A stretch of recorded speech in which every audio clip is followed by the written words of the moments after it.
Avis vascular center, మన దేశంలోనే the best varicose vein hospital. తర్వాత చరణ్ ఏ సినిమా రిలీజ్ అయినా తనకు ఫోన్ చేస్తాను. చరణ్ కానీ బన్నీ కానీ ఇద్దరు కూడా దే ఆర్ ఫ్యాన్స్ ఆఫ్ నువాస్ అని వద్దంట. ఆ టైంలో అల్లు అర్జున్ నన్ను వచ్చి ఆ ఫిలింకి నన్ను ఎందుకు కన్సిడర్ చేయలేదండి, అప్పటికే నేను సక్సెస్ఫుల్గా ఉన్నాను కదా, నన్ను ఎందుకు పెట్టుకోలేదని అడిగాడు రోజు. అడిగితే ఫ్యాసినేట్ అయిపోయాడు ఆ సినిమా చూసి. అంటే నేను అన్నాను, బన్నీ నువ్వు రఫ్ అండ్ టఫ్గా ఉంటావు, నువ్వు అలాంటి హీరో అవుతావు, నీకు ఒక ఎకరం పండించమంటే 10 నిమిషాలు పండించేస్తావు. ఓకే, నువ్వు ఎక్కడికో ఫారెన్ వెళ్ళావు, అక్కడ నుంచి తిరిగి వచ్చావు అనే యాటిట్యూడ్లో నేను I'm not able to see you. అందుకనే అబ్బాయిని పెట్టుకున్నాను. వాడికి అంత ఈజీ కాదనిపించింది, నీకు చాలా ఈజీ అనిపించింది. అంటే అమ్మ అంత ఆలోచించాను. Your right sir. అయితే ఒక విషయం చెప్పండి, ఓపెన్గా చెప్పండి. నువ్వు వస్తుంటే నేను వద్దంట సినిమా స్టార్ట్ అయినప్పటి నుంచి షూటింగ్ ప్రాసెస్లో కానీ ఫైనల్ రష్ చూసుకునే వరకు ఆ సినిమా హిట్ అవ్వద్దని ఆ సెట్లో నమ్మిన ఒకే ఒక వ్యక్తి ఎంఎస్ రాజు, మిగతా ఎవ్వరికీ నమ్మకం లేదు. నిజమా అబద్ధమా? ఉందండి, ప్రభుదేవకు నమ్మకం ఉంది. ఓకే, మిగతా ఎక్కువ మందికి అందరికీనండి. తీసే కెమెరామెన్ వేణు గారికి, అందులో యాక్ట్ చేసేవాడు అందరికీ 100% ఈ సినిమా బాగా ఆడుతుందండి. కానీ నాకు నమ్మకం ఎప్పుడు పోయిందంటే ఒక స్టేజ్లో పోయింది. అప్పుడు మేమంతా అరకులో ఉన్నాం. ఓకే, ఆల్రెడీ కొన్ని ఇంటర్వ్యూస్లో ఇచ్చాను, ఇది మళ్ళీ చెప్తున్నా. ఏం చేయాలి, ఇంతమంది యూనిట్ ఉన్నారు, 250 మంది యూనిట్ ఉన్నారు, ఎంతమంది ఫైట్ మాస్టర్లు, ఫైటర్స్, ఈ రకరకాల పీపుల్ ఉన్నారు, ఎట్లా ఏం చేయాలి అని అనుకున్నప్పుడు ప్యాకప్ చెప్పేశాను. Entire unit was in Araku, మొత్తం వెళ్ళిపోయాం. అందరికీ అర్థం కాల, అడిగే ధైర్యం లేదు ఎవరికి. వెళ్ళిపోయి 1 month తర్వాత మళ్ళీ ఇదే ప్లేస్కి వచ్చాను. నేను ఎలా రిఫైన్ అయ్యాను, దాన్ని ఎలా చేసుకొచ్చాను. అంతకుముందు శ్రీహరి ఫస్ట్ స్టార్టింగ్లో జైల్లో ఉండాలా వెళ్ళేవు. ఓకే, అవన్నీ ఎలాగో అవి ఇవి సినిమాలు చూసి ఇన్స్పైర్ అయ్యి ఎక్కడో ఒకటి జైల్లో ఉన్నట్టు చూశాను. స్టార్టింగ్లో ఎలా ఉంటే ఎలా ఉంటుంది. ఆ సినిమాకి ఈ సినిమా సంబంధం లేదు. ఎక్కడో ఒక ఇన్స్పిరేషన్. అంటే ఒక ఆత్రేయ గారు లాంటి కూడా వర్షం వస్తే ఆయన ఒక ఇన్స్పిరేషన్ ఫీల్ అయ్యాడు. అప్పుడే మంచి సాంగ్ వచ్చింది. అలా రకరకాల ఫిల్మ్స్ చూసి ఓకే ఇది ఇలా ఉంటే బాగుంటుంది, ఇలా ఉంటే బాగుంటుంది, ఇలా ఉంటే బాగుంటుంది అన్నీ పెట్టిన తర్వాత మళ్ళీ ఆఖరిని దీని ఎండింగ్ ఎలా ఉండాలి. జైల్లోంచి బయటకు వస్తాడు, అప్పుడు వీళ్ళిద్దరికి మ్యారేజ్ అయిపోయి ఉంటుంది, కొన్ని ఏళ్ళు అయిపోద్ది కదా. వీళ్ళిద్దరు రిసీవ్ చేసుకుంటారు, అయిపోయింది ఏంటి కదా అంటే వీళ్ళిద్దరూ అన్నయ్య వచ్చే వరకు పెళ్లి చేసుకోకుండా ఉండిపోయారు. స్పాట్లో అనుకున్నామండి, షూటింగ్ జరిగేటప్పుడు స్పాట్లో అనుకుని వాళ్ళకి పెళ్లి బట్టలు తెప్పించి టపటపటపట పెళ్లి బట్టలు తెచ్చి అక్కడికి ఆయన ఎదురుగుండా ఇప్పుడు మీరు వచ్చి మా పెళ్లి చేయండి అంతంతో దాంతో సినిమా ముగుస్తుంది. అవన్నీ మ్యాజిక్ మూమెంట్స్ అండి అవన్నీ. అయితే ఇంకో విషయం చెప్పండి సార్, ఒక హీరోయిన్ డేట్లు అడిగితే ఏదో డైరీ చూసుకొని ఈ డేట్లకి ఉంటే చెప్పడం ఒకటి, లేదా నాకు కుదరదని చెప్పడం ఒకటి. డైరీ ప్రొడ్యూసర్ చేతికి ఇచ్చేసి మీకు ఎప్పుడు కావాలో మీరు రాసుకోండి, మీరు ఎప్పుడు పిలిస్తే అప్పుడు వస్తానని చెప్పడం అసలు ఎక్కడా జరగదు. ఎంఎస్ రాజు గారికి త్రిష మధ్యగా జరగద్దంటే ఏంటిది? అయ్యో Trisha is my all time. అసలు తను చూసుకున్నట్టు, తను నన్ను కేర్ తీసుకున్నట్టు, she for her I'm like A God. అంటే ఒక వర్షం సక్సెస్ అనేది ఎందుకు పెట్టుకున్నాను అమ్మాయికి తెలియదు. అప్పుడు అమ్మాయి క్యారెక్టర్ కానీ ఫేస్ కానీ ఒక సినిమా కుదరక అర్జున్ అనే ఫిలిం పెట్టుకున్నారు. ఓకే, ఆ ఫేస్ కుదరలేదు. అంటే వాళ్ళకి ఒక వేరే కైండ్ ఆఫ్ ఫేస్ కావాలి. ఆ టైంలో అక్కడ ఉన్న ఫొటోసే కదా, అప్పుడు ఇవన్నీ లేవు, ల్యాప్టాప్లో లేవు కదా. ఆ ఫొటోస్ మహేష్ బాబు దగ్గర చూశాను. ఏంటి బాగుంది కదా బాబు అన్న, క్యారెక్టర్ సూట్ అవుతుంది అన్నారని డైరెక్టర్ గారు అన్నారు. ఓకే నేను పెట్టుకోవచ్చా అన్న, పెట్టుకోండి అన్నారు.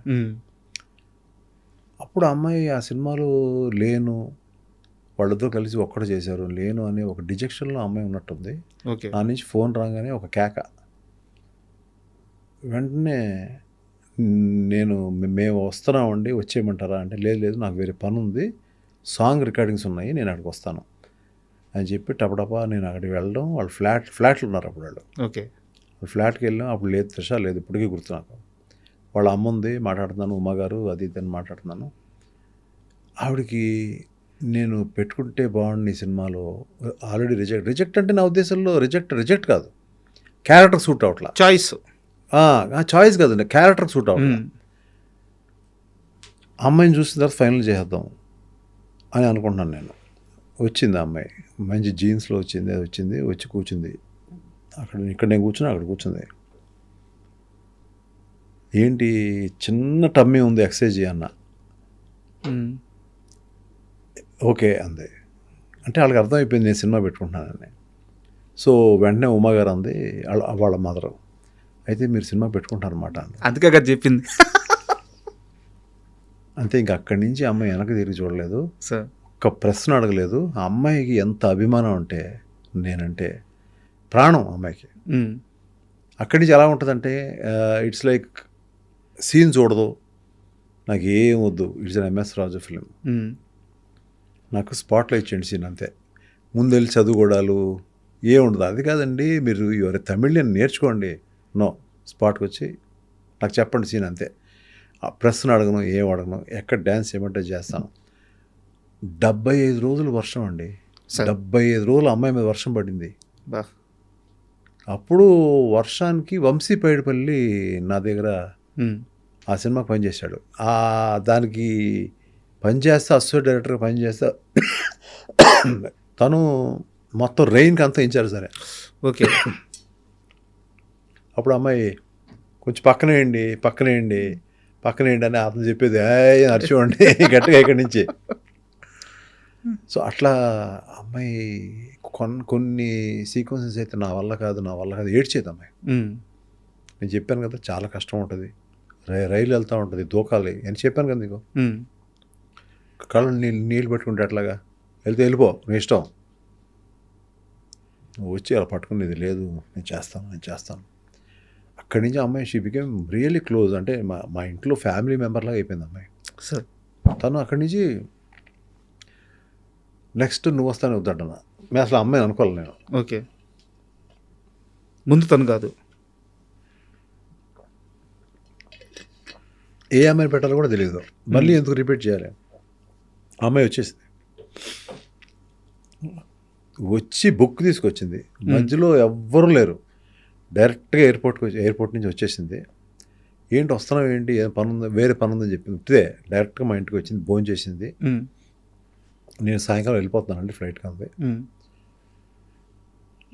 బుక్ తీసింది, ఎప్పుడు కావాలి చెప్పండి, నేను ఇంకా డిసైడ్ చేయలేదు కదమ్మా, అందులో రాసుకోవాలి చెప్పండి. That was the first experience one heroine or hero has asked me. That is the respect I have. రాత్రి 3 గంటలకి మీరు ఫోన్ చేసి ఎవరితో మాట్లాడడానికి మీరు కంఫర్ట్గా ఫీల్ అవుతారు అని ఒక ఇంగ్లీష్ పత్రిక అడిగితే ఓన్లీ ఎంఎస్ రాజు అని ఇచ్చింది అమ్మాయి. అటువంటి ఒక అమ్మాయి ఇవాళ ఇంకా హీరోయిన్గా కొనసాగుతుంది, మంచి పొజిషన్లో ఉంది. I'm very very happy about her. నేను I think I have to go and meet her. తను ఎప్పటి నుంచో మళ్ళీ ఇంకో సినిమా అంటుంది. సినిమా కోసం కాకపోయినా కూడా నేను ఎప్పుడైనా వెళ్ళినప్పుడు, మెడ్రాస్ వెళ్ళినప్పుడు వెళ్ళి సరదాగా వాళ్ళ ఇంటికి వెళ్తాను. I will go for some breakfast, వెళ్తాను, కూర్చుంటాను, ఆకవులు చెప్తూ ఉంటుంది. మళ్ళీ నాతో సినిమా చేయలేదు, అది చేశాను కదమ్మా 3 సినిమాలు చాలే, ఏం చేస్తాను లేదు. ఇలియానాని పెట్టుకున్నానండి ఆట సినిమాకి. ఓకే. అంటే ఆట సినిమాకి ఇలియానాని పెడితే ఆ అమ్మాయి అసలు అలిగింది నా మీద. ఎవరు త్రిష ఫోన్ల మీద ఫోన్లు చేసింది. నేను వచ్చేస్తానంది, షూటింగ్ వచ్చేస్తానంది. లేదమ్మా ఆల్రెడీ షూట్ స్టార్ట్ చేసాము, ఎక్కడో రాజమండ్రిలో బోట్ మధ్యలో ఉన్నాము, ఆపలేను నేను షూటింగ్ అని చెప్పా. అప్పుడు కామ్ అయిపోయింది తర్వాత ఆ రోజు నైట్ ఆ అమ్మాయిని సరదాగా పాప ఫీల్ అవుతుందేమో అని చెప్పి ఆ రోజు తిరిగి కారులో వెళ్ళేటప్పుడు, ఏదో నా త్రిష నీలా దొరకదమ్మా, నీకులాగా దొరకదు. అవును కదా మీరు ఇబ్బంది పడతారు కదా అమ్మ. ఏం లేదు, ఇలియానాతో ఇబ్బంది ఏం పడలేదు, బాగా చేస్తుంది. అవునమ్మా ఇబ్బంది పడతానమ్మా నేను. అవును సార్ మీకు అవ్వాలి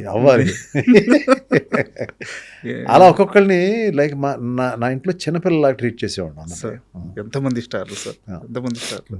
అయితే నేను ఈ మధ్య శ్రీహరి గారి భార్య విశ్వశాంతి గారిని ఇంటర్వ్యూ చేశాను. వారు మాట్లాడుతూ నువ్వు వస్తా అంటే నేను వద్దంటున్న సమయానికి ముందు శ్రీహరి గారికి అప్పటికి సినిమాలు ఆడుతున్నాయి హీరోగా. సరే ఫెయిల్యూర్ ఉండొచ్చు, సక్సెస్ ఉండొచ్చు, కానీ ఈ సినిమాకి అన్న క్యారెక్టర్లో చేయడానికి ముందుగా ఆయన ఒప్పుకోలేదు. ఎంఎస్ రాజు సినిమా కాబట్టే ఒప్పుకున్నారు అని డిస్కషన్ నడిచింది. శ్రీహరి గారిని ఎలా ఒప్పించారు అంటే నేను అసలు ఒప్పుకోలేదు అనే ఛాన్స్ లేదు. ఆవిడ ఎలా చెప్పారో తెలియదు, కానీ సార్? నేను ఆయన అంటే దగ్గరికి- వాళ్ళ ఇంట్లో జరిగిన డిస్కషన్, ఇంట్లో జరిగిన discussion భార్యాభర్తల అది నాకు మధ్య తెలియదు, అది నాకు భార్యాభర్తల తెలియదు. మధ్య జరిగిన డిస్కషన్. ఆయన దగ్గరికి వెళ్ళి ఆ కథ చెప్పినప్పుడు ఆయన కళ్ళ నీళ్ళు పడి ఇలా పడినాయి.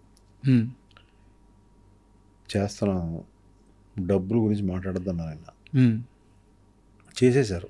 లోపల ఏం జరిగింది, ఏం చెప్పారు అవన్నీ నాకేం లేదు. ఆల్రెడీ ఒప్పేసుకున్నారు, అయిపోయింది. మీ సినిమా అని మాత్రమే ఒప్పుకున్నాడు అంటే అంతే. అప్పుడే ఆ వారం రోజుల్లోనే ఆయన డ్రెస్సు, ఆయన కట్టు, ఆయన పంచితీరు నేను సాధారణంగా నేను డిజైన్ చేస్తా, ఏమీ డిజైన్ చేయలేదు. ఆయన 4 రకాలుగా డిజైన్ చేసుకున్నాడు. ఆయనే పిలిపించుకున్నాడు, ఆయనే డబ్బులు ఇచ్చుకున్నాడు. ఆయనే పంచ్ ఇలా ఉంటే బాగుంటుంది, లేకపోతే ఇలా ఉంటే బాగుంటుంది, ప్యాంట్ ఇలా ఉంటే బాగుంటుంది, షర్ట్ ఇలా ఉంటే బాగుంటుంది, అన్నీ చేసుకుని హెయిర్ క్రాఫ్ట్ ఇలా ఉంటే బాగుంటుంది, బొట్లు ఇలా ఉంటే బాగుంటుంది, 4 రకాలు అన్నీ పంపించాడు ఆయన.